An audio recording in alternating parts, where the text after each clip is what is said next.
I told these people that we can help Somalia to defeat it. Because if it is a question of weapons, we can buy them and give them. Uniform, we can buy. Even food we can share. But what we cannot manage is salary. Every month. Salary every month of big number, we can't manage.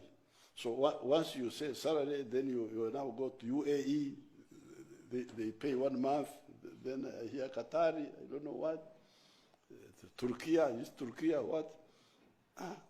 So when will these people get security? When will you get security? Because you need security. If I'm a poor man, I don't have money, but I can defend my home. I can mobilize my son and my brother, and we defend our home. Nobody is paying us. We want peace.